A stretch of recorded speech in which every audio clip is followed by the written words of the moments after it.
Hello, my name is LaQuisha Parker, and I just wanted to thank you guys for listening to my weekly discussions. And today we're going to be talking about the elderly in prison. And for many years now, I have been working at an assisted living center.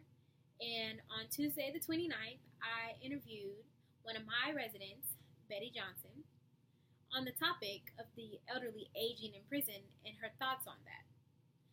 Betty stated that she doesn't think the problem is aging in prison or nutrition in prison or healthcare in prison.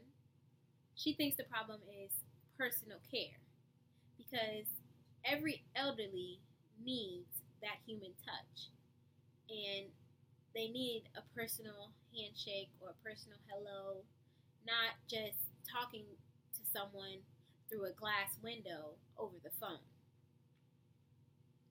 And a lot of elderly inmates need help eating, bathing, and going to the restroom. And Johnson feels that that isn't being provided for every inmate. So she thinks that personal care is the biggest problem that we have today in prison facilities. So I then asked Johnson, what did she think we should do to solve this problem? And she said that she thinks that we should segregate the age groups. So someone 65 and older should be in a different prison or in their own cell block. So something similar to a geriatric unit. That's what she thinks, so that they can receive the proper care that they deserve. And she also feels that they deserve their own space, regardless if they're behind bars or not behind bars, because they have earned it. Because it does take a lot to live that long and go through so much. So regardless if they're in prison or not in prison, she feels that they have earned it. And so I also asked her, does she think that the elderly in prison are still a threat to society? And her response was absolutely not. She does not think that the elderly 65 and older are not a harm to society.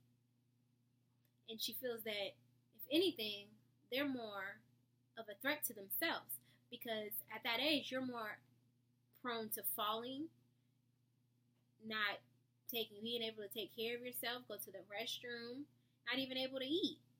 So if anything, she feels that they're a threat to themselves.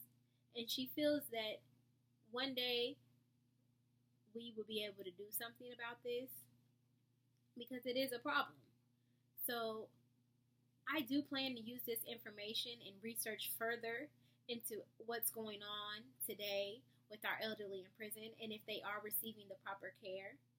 So I will take this into consideration, and I do think this was a very useful interview for me because she informed me on a lot of things.